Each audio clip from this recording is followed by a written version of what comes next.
Tales of love.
Come to disturb my peace again, have you?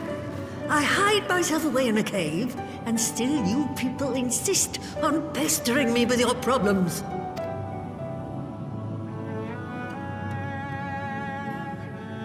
Oh, I mistook you for young what's-his-name, but I see now you're the sister.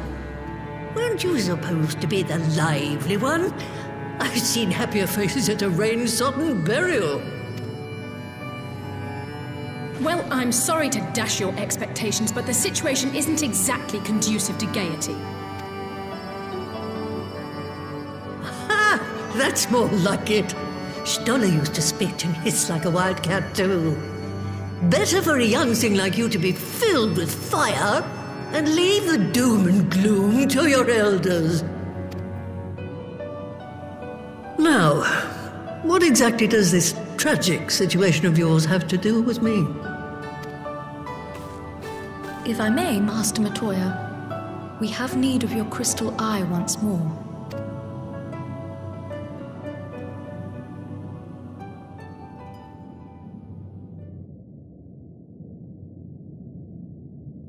And Stoller is one of the afflicted, is she?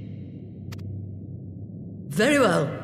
She may be an ungrateful stray, but she's my ungrateful stray, and I'll not see her buried before I am.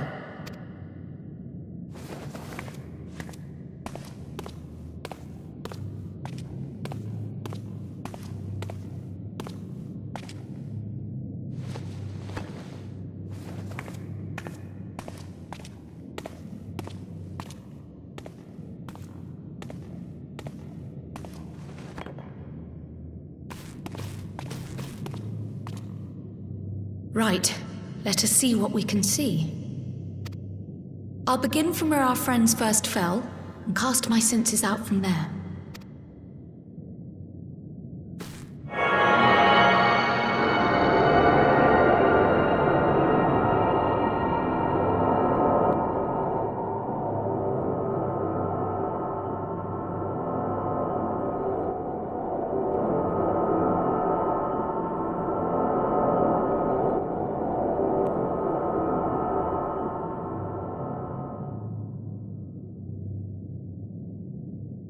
What is it? Did you find them?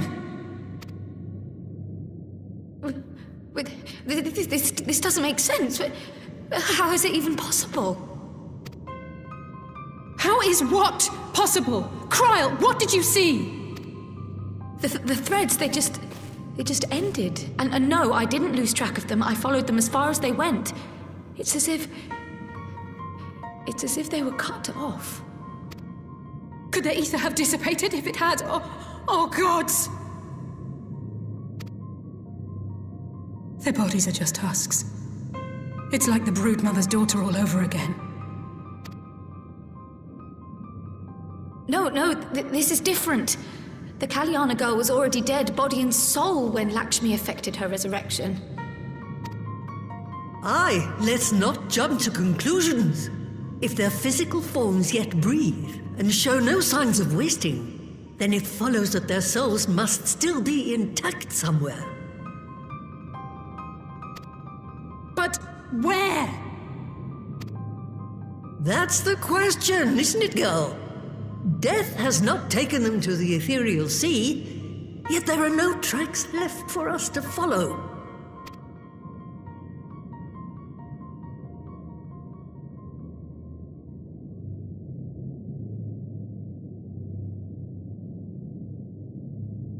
We're no closer to an answer than when we started. But knowing their souls are still out there is progress of a sort. We just have to keep looking. Pray, excuse me a moment. Yes? I remember, but... What, to Alamigo? We're on our way. That was Lise. Apparently, a group of Populares have defected to Alamigo, and Maxima, the envoy Alphinaud left with, is one of them. I'm sorry. I realize we've barely begun here, but... Go, child, go! You've made up your mind, and life's too short for dithering. I'll do some digging in the meantime and see if there isn't some other method we could use to continue the search. Let's be off then.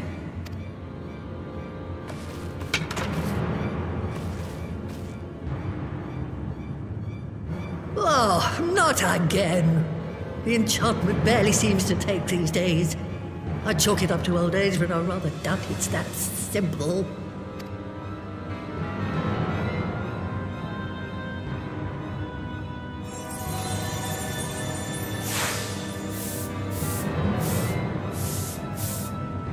Before they took ill, Y'shtola and Urianger were sharing notes on a thinning of the ether. It seems to be happening all over. Does it now? And here I was, all set to blame my woes on that creaking mountain of refuse clogging up the Thaliak. I fear something has gone awry. Still, there's naught to be gained from starting in shadows. You can only do what can be done, and that but one thing at a time.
I'm sorry to drag you halfway across the realm, but when Maxima mentioned Alphino, I thought you'd want to hear the news in person.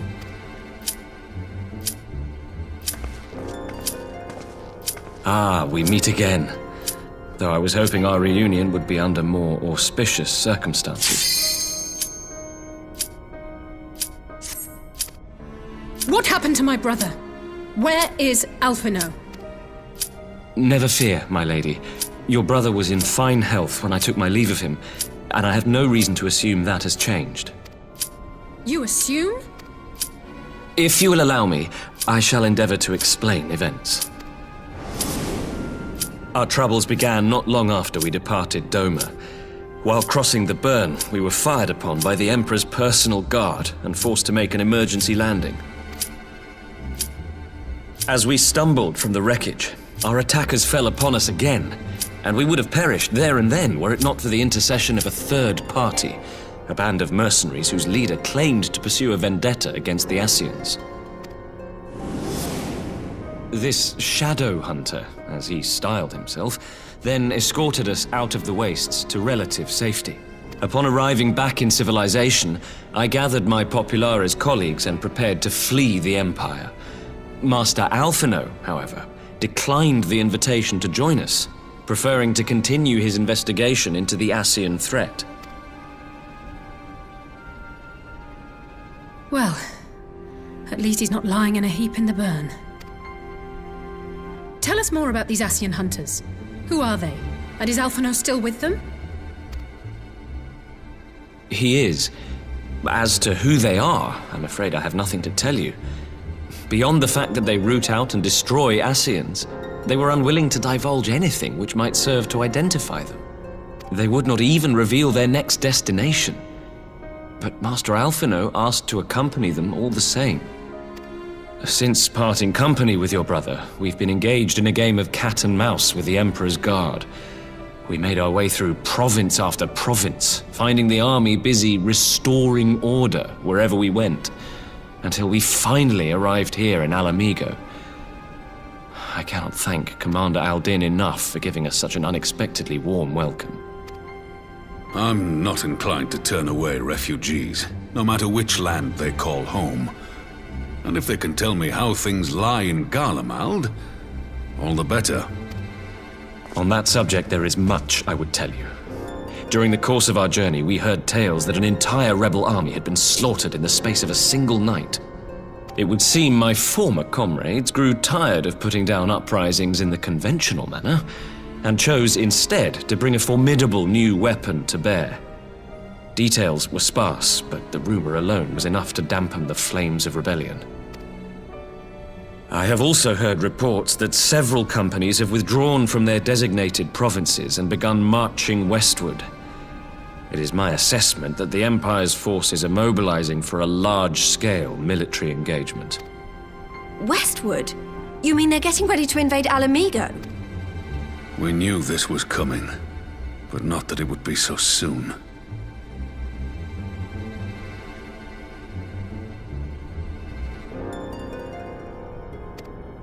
We've barely even begun to shore up our defenses. They won't stop an invading army. No, they won't. Dispatch messengers to the Alliance leadership requesting reinforcements, and send word to our officers in the field to hasten completion of those border fortifications. Prepare to meet the Imperials head on!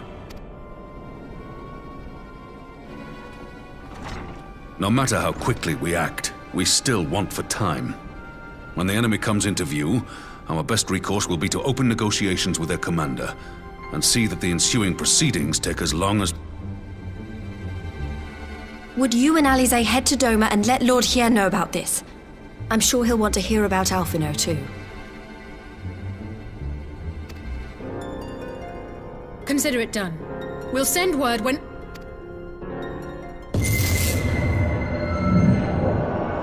Untold sorrow must be changed. Ahead looms a calamity. Eon become instant. Throw wide the gates.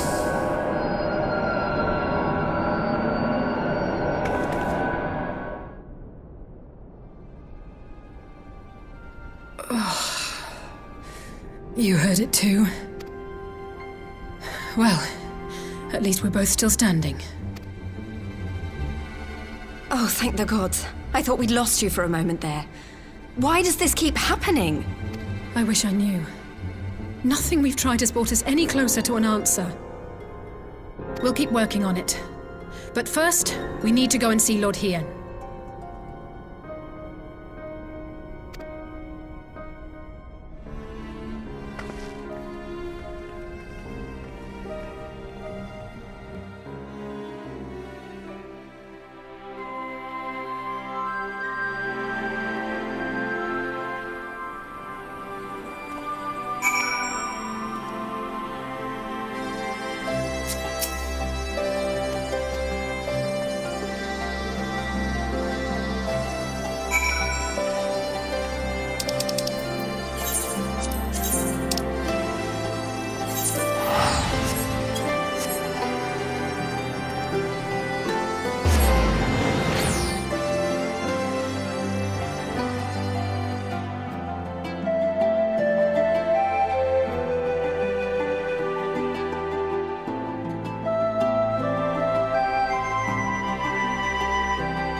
It seems the engineers have matters well in hand.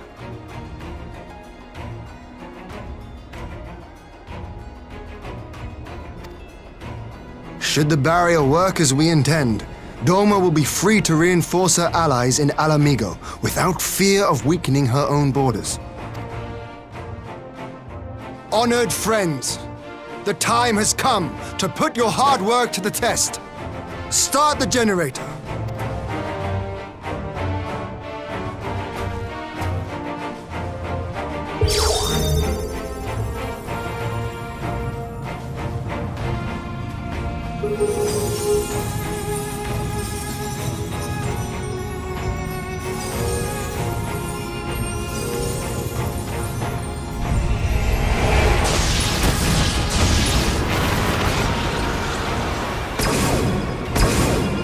Node 1 is operational.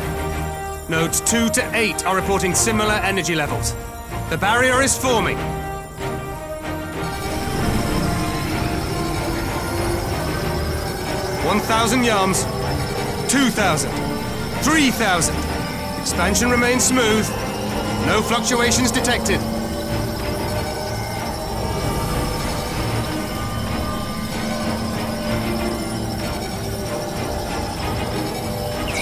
4,000! 5,000! Target altitude reached! The barrier is holding steady at 5,000 yards! We've done it!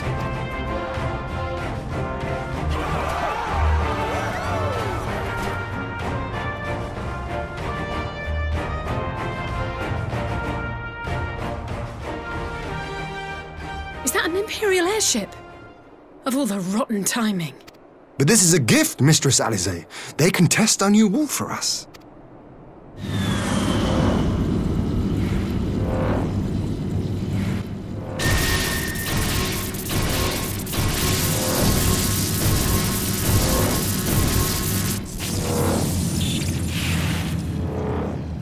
Seems solid enough, though I was hoping for a fireball.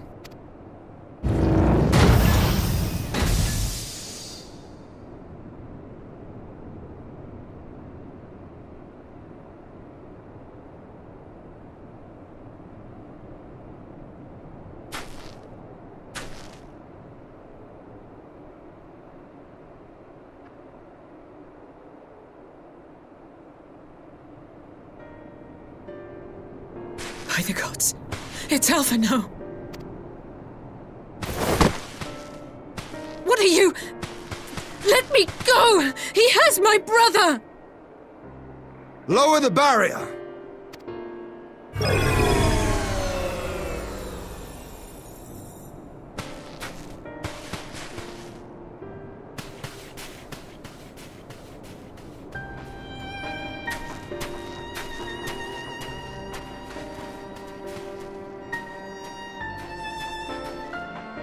Be at ease, girl.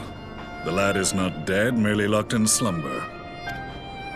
No, not him too.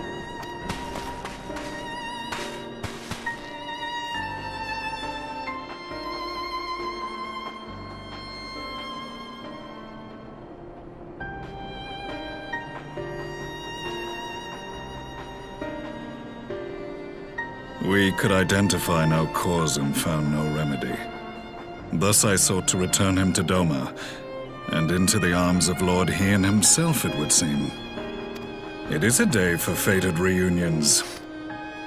Would you not agree, adventurer? Or should I address you as the Warrior of Light?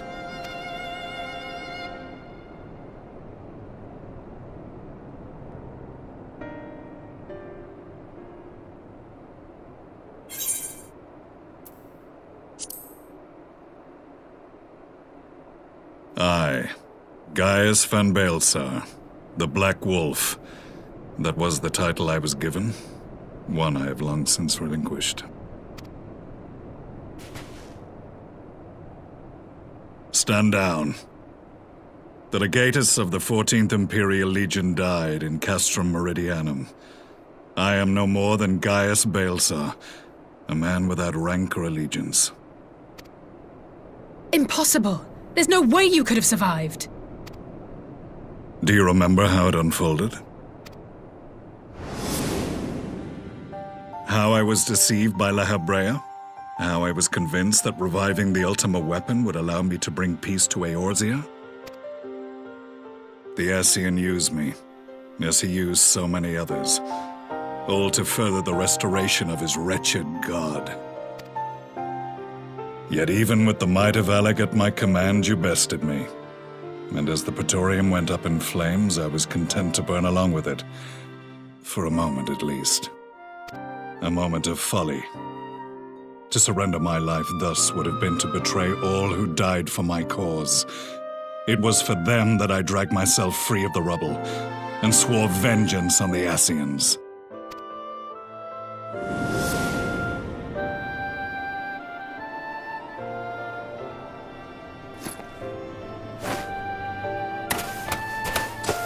The Black Wolf has shed his pelt, never to return to Garlemald or her legions. I live now only to exact revenge.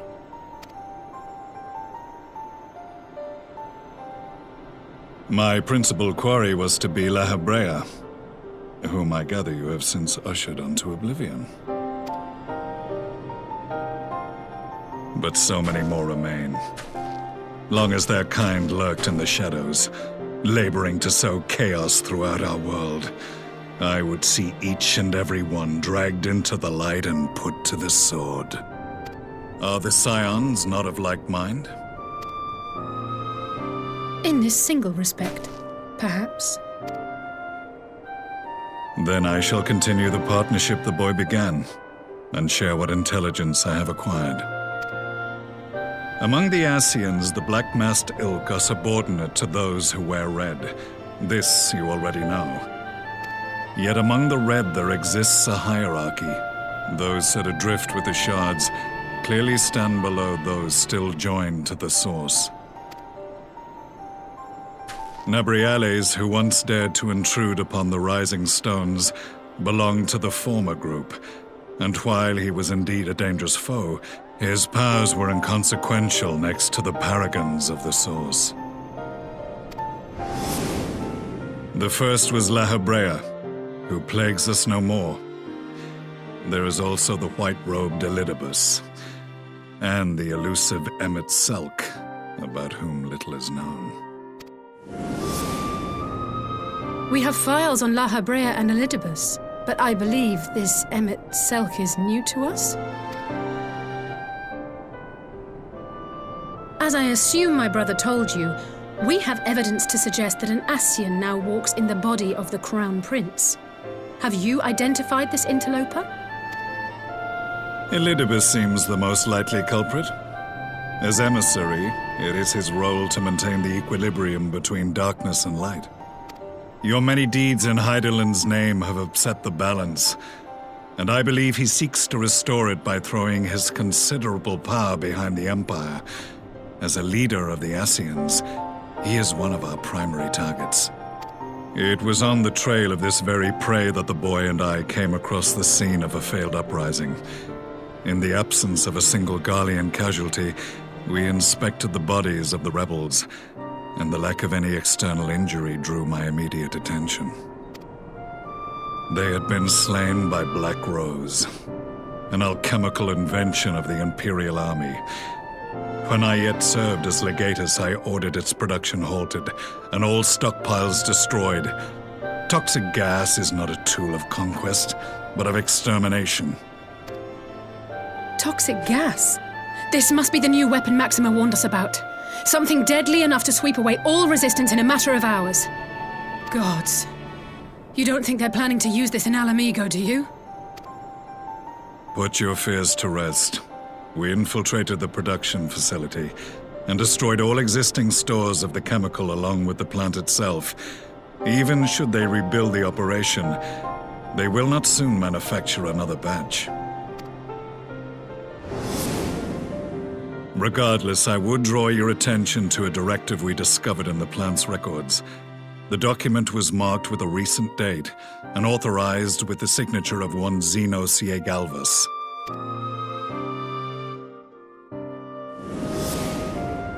A dead man signing the death warrant for thousands. 'Tis bad comedy.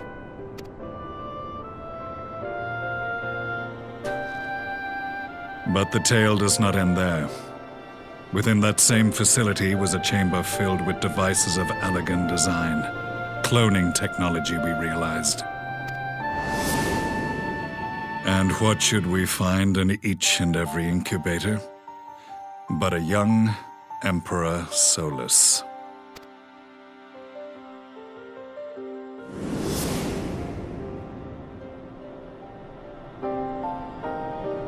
All of which prompts the question, were the Ascians responsible for these abominations, or was it the will of the Emperor? I must know which hand guides the Empire. Though I have given up my rank, I am yet a son of Garlemald, and I will fight for the future of my homeland.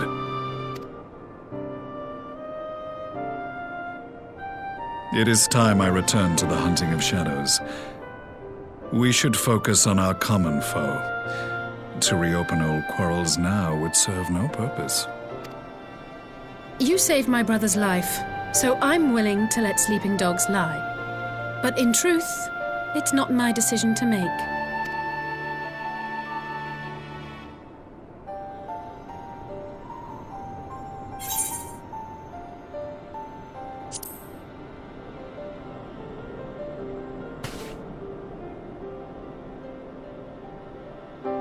There was a time when I scorned those who placed their faith in false gods, even as I, in my blinkered conviction, place mine in Ascian promises.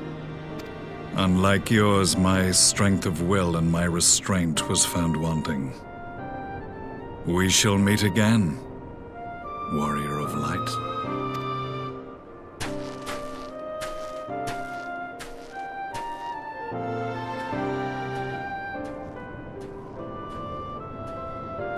So that was the infamous Black Wolf. An unexpected ally, to say the least.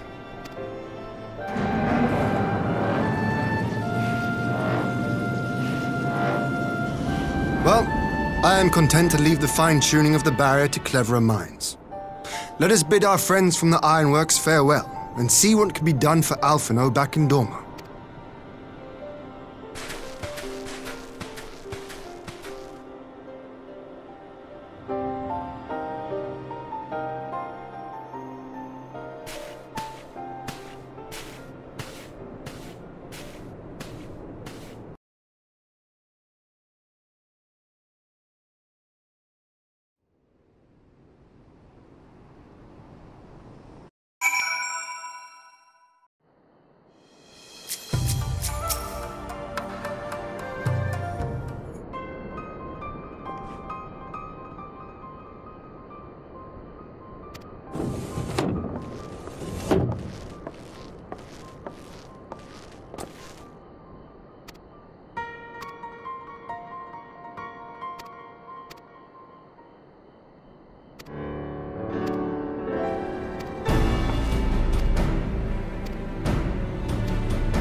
Our supplies of Black Rose have been ruined, but the new plant is already under construction. We should have the first batch ready in time for the offensive, Your Radiance. See that you do.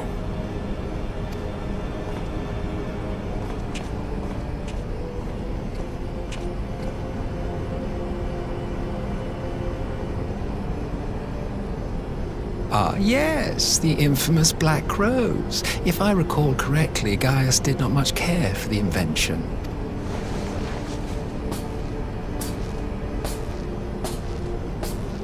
A ruthless and indiscriminate weapon indeed, this airborne poison. It seems you are capable of making decisions worthy of your bloodline. With no gift for sorcery, we Garleans must look to Magitech to even the odds. If it spares the needless deaths of our soldiers and serves the cause of this empire, there is no method I would not employ. How very noble of you.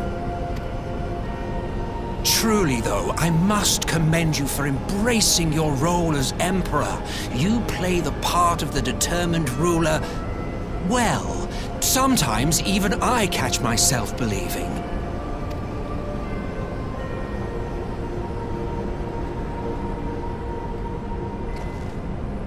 A silent agent of death. Now that I think on it, Black Rose may well possess the perfect aspect. Slowly but surely, the deluge of light has worked upon the ether here in the source, and the gas should be most susceptible to its influence. Well, I shall leave you to your own devices. Go forth and bloody the land with your grand and glorious war.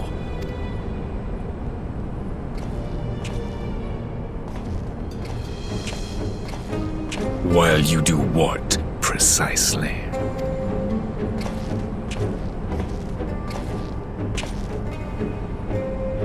Need you ask? I will be doing what all Ascians do. I am well aware that your kind exists only to usher in the next calamity. But you seem oblivious to the harm your singular agenda causes to the Empire. You cannot have forgotten the events which followed your mortal demise.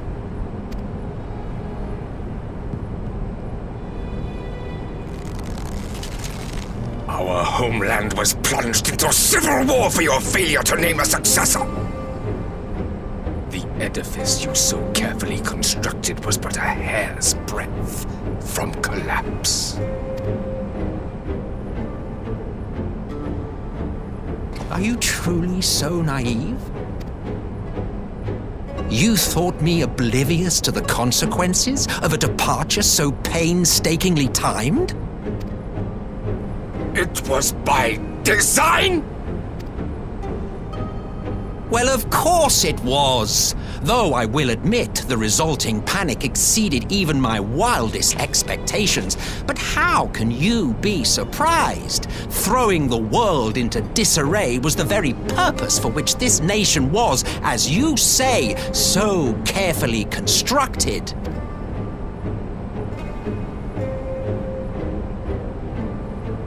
Now, if you have no further questions, I must be on my way. Since we may not meet again in this lifetime, it would be remiss of me not to offer a word or two of gratitude. I really must thank you for this surplus of vessels. I can mold any host into my own image, but having bodies tailor-made for me in this fashion is so much less tiresome. You dabbled in Allagan cloning techniques, yes? It certainly is a compelling, not to mention entertaining, field of research. And of all the options available, you chose the Founding Father on whom to experiment. You have a twisted streak to you, Varus, like grandsire, like grandson, hey? If events play out as planned, this will become something of a family enterprise. You will be the capstone of this world, I the anchor and shard, and together we will give the lie to this star's fraudulent existence.